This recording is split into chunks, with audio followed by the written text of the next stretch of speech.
ಸ್ನೇಹಿತರೆ ಎಲ್ಲರಿಗೂ ನಮಸ್ಕಾರ. ಮುಳು ಜೊತೆಗೆ ಸ್ವಾಗತ. ನೋಡಿ, ಇವತ್ತು ಅತಿಥಿ ಗ್ರ್ಯಾಂಡಲ್ಲಿ ಖಾರಮಣಿ ಪಲ್ಯ ಮಾಡ್ತಾ ಇದ್ದಾರೆ. ಇದು ತುಂಬಾ ಚೆನ್ನಾಗಿರುತ್ತೆ. ಇದು ಒಂಥರ ಡಿಫ್ರೆಂಟಾಗಿ ಇರುತ್ತೆ. ಬೇರೆ ಪಲ್ಯಗಳೇ ಒಂಥರ ಇರುತ್ತೆ, ಇದೇ ಒಂಥರ ಟೇಸ್ಟ್ ತುಂಬ ಚೆನ್ನಾಗಿರುತ್ತೆ. ಬನ್ನಿ ನೋಡೋಣ ಇದು ಯಾವ ರೀತಿ ಮಾಡ್ತಾರೆ ಅಂತ ಬಿಟ್ಟು ತೋರಿಸ್ಕೊಡ್ತೀನಿ. ನೋಡಿ, ಈಗ ಖಾರಮಣಿ ಪಲ್ಯ ಮಾಡೋದಕ್ಕೆ ಈಗ ಸ್ವಲ್ಪ ಒಂದು ಹಿಡಿಯಷ್ಟು ಸಾಸಿವೆ ಹಾಕ್ಕೊಂಡಿದ್ದಾರೆ. ಸಾಸಿವೆ ಸಿಡಿದ ನಂತರ ನೋಡಿ, ಇವರು ಪಲ್ಯ ಮಾಡೋ ಮುಂಚೆನೇ ಈ ಥರ ಒಂದು ಖಾರಮಣಿ ಬೇಯಿಸಿಟ್ಕೊತಾರೆ. ನೋಡಿ, ಖಾರಮಣಿ ಮತ್ತು ಅಲಸಂದಿ ಕಾಳು ಈ ಥರ ಒಂದು ಅರಿಶಿನ ಪುಡಿ ಮತ್ತು ಉಪ್ಪು ಹಾಕ್ಕೊಂಡು ಈ ಥರ ಬೇಯಿಸಿಟ್ಕೊಂಡಿದ್ದಾರೆ. ನೋಡಿ, ಆ ಉಪ್ಪು ಅರಿಶಿನ ಪುಡಿ ಹಾಕ್ಕೊಂಡು ಇದನ್ನು ಬೇಯಿಸ್ಕೊಂಡಿದ್ದಾರೆ. ಸಣ್ಣಕ್ಕೆ ಕಟ್ ಮಾಡಿಕೊಂಡು ಇದನ್ನು ನೀರು ಹಾಕಿ ಬೇಯಿಸ್ಕೊಂಡಿರೋವಂಥದ್ದು. ನೋಡಿ, ಇದರಲ್ಲಿ ಈಗ ಒಗ್ಗರಣೆ ಹಾಕ್ಕೊತಾ ಇದ್ದಾರೆ. ನೋಡಿ, ಎಣ್ಣೆ ಹಾಕ್ಕೊಂಡು ಇದರಲ್ಲಿ ಸಾಸಿವೆ ಹಾಕ್ಕೊಂಡಿದ್ದಾರೆ. ಒಂದು 2 ಹಿಡಿ ಸಾಸಿವೆ ಮತ್ತು ಜೀರಿಗೆ.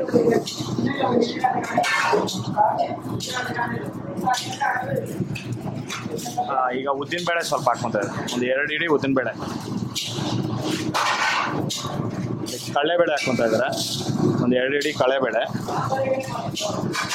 ಇಷ್ಟೊಂದು ಇದನ್ನ ಲೈಟ್ ಬ್ರೌನ್ ಕಲರ್ ಬರೋವರೆಗೂ ಇದನ್ನ ಫ್ರೈ ಮಾಡ್ಕೊತಾರೆ.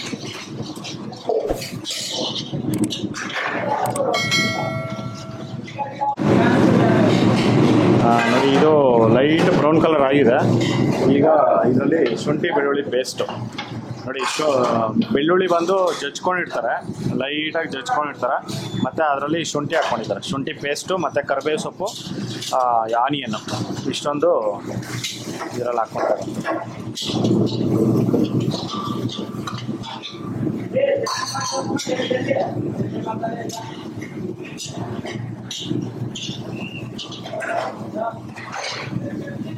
ಅದರಲ್ಲೇ ಹಸಿಮೆಣಸಿನ್ಕಾಯಿ ಪೇಸ್ಟ್ ಹಾಕ್ಕೊತಾ ಇದ್ದಾರೆ. ಇದು ಜಜ್ಜಿರೋ ಅಂಥದ್ದೇನೆ. ಇದು ನೋಡಿ, ಈ ಥರ ಜಜ್ಜಿರ್ತಾರೆ. ಒನಕೆಯಲ್ಲಿ ಇಲ್ಲಾಂದ್ರೆ ಬಕೆಟಲ್ಲಿ ಹಾಕ್ಕೊಂಡು ಒನಕೆಯಲ್ಲಿ ಈ ಥರ ಜಜ್ಜಿರ್ತಾರೆ. ನೋಡಿ, ಈ ಥರ ಜಜ್ಜಿ ಹಾಕೋದ್ರಿಂದ ಒಂದು ಟೇಸ್ಟ್ ಅನ್ನೋದೇ ಒಂಥರ ಡಿಫ್ರೆಂಟ್ ಆಗಿರುತ್ತೆ. ನಾವು ಕುಯ್ದು ಹಾಕೋದಕ್ಕೂ ಈ ಥರ ಜಜ್ಜಿ ಹಾಕೋದಕ್ಕೂ ತುಂಬ ಡಿಫ್ರೆನ್ಸ್ ಇರುತ್ತೆ ಪಲ್ಯಕ್ಕೆ. ಅದರಲ್ಲಿ ಸ್ವಲ್ಪ ಕೊತ್ತಂಬರಿ ಸೊಪ್ಪು ಹಾಕ್ಕೊತಾ ಇದ್ದಾರೆ.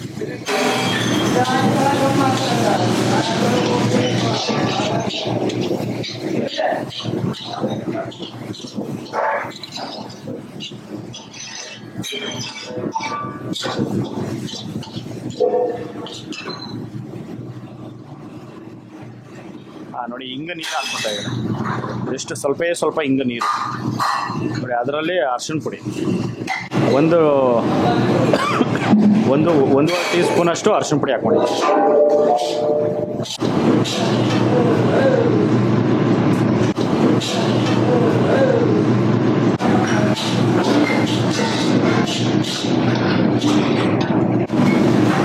ಸಕ್ಕರೆ ನೋಡಿ, 1 ಹಿಡಿ ಸಕ್ಕರೆ ಹಾಕ್ಕೊಂಡಿದ್ದಾರೆ.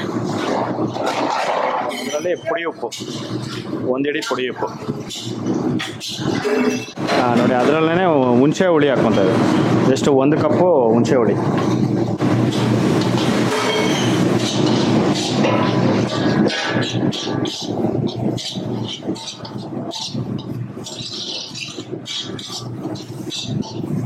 ನೋಡಿ, ಇದರಲ್ಲಿ ಕಾಯಿ ಹಾಕ್ಕೊತಾ ಇದ್ದಾರೆ.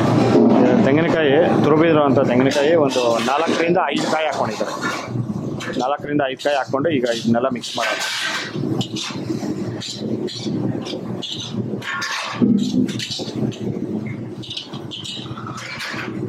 ಆನಿಯನ್ ಅನ್ನೋದು ಎಲ್ಲ ಚೆನ್ನಾಗಿ ಫ್ರೈ ಮಾಡ್ಕೊಂಡಿರ್ತಾರೆ. ನೋಡಿ, ಈ ಥರ ಒಂದು ಮೆತ್ತು ಬಂದಮೇಲೆ, ಆನಿಯನ್ ಅನ್ನೋದು ಮೆತ್ತು ಬಂದಮೇಲೆ ಚೆನ್ನಾಗಿ ಆಮೇಲೆ ಕೊಬ್ಬರಿ ಹಾಕ್ಕೊಂಡಿರೋದು.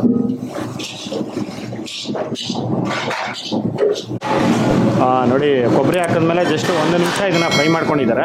ಫ್ರೈ ಮಾಡ್ಕೊಂಡಿದ್ದಾದಮೇಲೆ ಈಗ ಬೇಯಿಸಿಟ್ಕೊಂಡಿರೋಂಥದ್ದು ಖಾರಮಣಿ ಮತ್ತು ಇದರಲ್ಲಿ ಅಲಸಂದಿ ಕಾಳು ಇದೆ. ಅಲಸಂದಿ ಕಾಳು ಒಂದು ಅರ್ಧ kg ನೈಟೇ ನೆನೆಸಿಟ್ಬಿಟ್ಟು ಹೋಗಿರ್ತಾರೆ. ಈಗ ಬೆಳಗ್ಗೆ ಬಂದು ಖಾರಮಣಿ ಜೊತೆಗೆ ಅಲಸಂದಿ ಕಾಳು ಹಾಕ್ಕೊಂಡು ಮತ್ತು ಅರಿಶಿನ ಪುಡಿ ಉಪ್ಪು ಹಾಕ್ಕೊಂಡು ಈ ಥರ ಬೇಯಿಸ್ಕೊಂಡು ಇದರಲ್ಲಿ ಹಾಕ್ಕೊಂಡಿದ್ದಾರೆ. ಆಲ್ಮೋಸ್ಟ್ ಒಂದು 5 kg ಇದೆಯಲ್ಲ ಇದು ಖಾರಮಣಿ. 8 kg. ನೋಡಿ, 8 kg ಖಾರಮಣಿ ಇರೋವಂಥದ್ದು. 8 kg ಖಾರಮಣಿಗೆ ಇಷ್ಟೊಂದು ಮಸಾಲ ಮಾಡ್ಕೊಂಡಿರೋಂಥದ್ದು.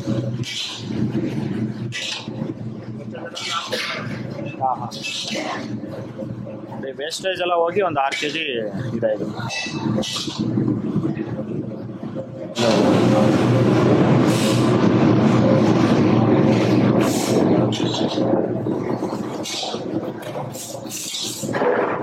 ಇದನ್ನ ನೋಡಿ ಇದು ಅಲಸಂದಿ ಕಾಳು ನೈಟಲ್ಲಿ ನೆನೆಸಿಟ್ಟಿರ್ತಾರೆ, ಮತ್ತು ಇದು ಖಾರಮಣಿ ಬೇಯಿಸ್ತಾರಲ್ಲ, ಖಾರಮಣಿ ಬೇಯಿಸುವಾಗ ಅಲಸಂದಿ ಹಾಕ್ಕೊಂಡು ಎರಡನ್ನೂ ಬೇಯಿಸ್ಕೊಳೋ ಅಂಥದ್ದು. ಅರಿಶಿನ ಪುಡಿ ಉಪ್ಪು ಹಾಕ್ಕೊಂಡು ಬೇಯಿಸ್ಕೊಂಡು ಮತ್ತು ಇದರಲ್ಲಿ ಹಾಕ್ಕೊಂಡಿರೋ ಅಂಥದ್ದು.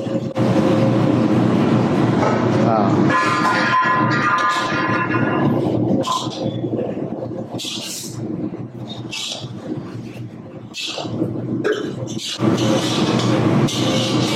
ಇದನ್ನು ಹಾಕಿದ್ಮೇಲೆ ಒಂದು 2 ರಿಂದ 3 ನಿಮಿಷ ಇದು ಚೆನ್ನಾಗಿ ಬಿಸಿ ಆಗೋವರೆಗೂ ಈ ಥರ ಒಂದು ಫ್ರೈ ಮಾಡ್ಕೊತಾರೆ. ಫ್ರೈ ಮಾಡಿಕೊಂಡು ಇಳಿಸ್ಕೊಳೋಂಥದ್ದು.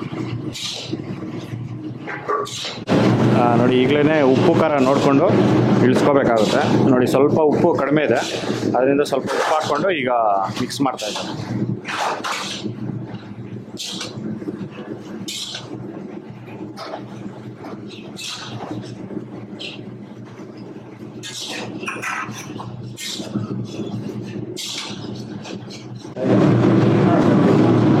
ನೋಡಿ ಖಾರಮಣಿ ಪಲ್ಯ ಅನ್ನೋದು ರೆಡಿಯಾಗಿದೆ. ಸ್ನೇಹಿತರೆ ನೋಡಿದ್ರಲ್ಲ ಒಂದು ಖಾರಮಣಿ ಪಲ್ಯ ಯಾವ ರೀತಿ ಮಾಡೋದು ಅಂತ ಬಿಟ್ಟು. ಇದೇ ಒಂಥರ ಡಿಫ್ರೆಂಟಾಗಿ ಖಾರಮಣಿ ಈ ಥರ ಒಂದು ಬೇಯಿಸ್ಕೊಂಡು ಅದರಲ್ಲೇ ಅಲಸಂದಿ ಕಾಳು ಹಾಕ್ಕೊಂಡು ಈ ಥರ ಬೇಯಿಸ್ಕೊಂಡು ಮತ್ತು ಪಲ್ಯ ಮಾಡ್ಕೊಂಡು ತಿನ್ನೋದ್ರಿಂದ ತುಂಬಾ ಸಕ್ಕತ್ತಾಗಿರುತ್ತೆ. ನೋಡಿ ಈ ವಿಡಿಯೋ ನಿಮಗೆಲ್ಲ ಇಷ್ಟ ಆಗಿದೆ ಅನ್ಕೊತೀನಿ. ಇಷ್ಟ ಆಗಿದ್ರೆ ದಯವಿಟ್ಟು ಲೈಕ್ ಮಾಡಿ, ಶೇರ್ ಮಾಡಿ, ಸಬ್ಸ್ಕ್ರೈಬ್ ಮಾಡಿ. ಮುಂದಿನ ವಿಡಿಯೋದಲ್ಲಿ ಸಿಗ್ತೀನಿ. Thank you, bye bye.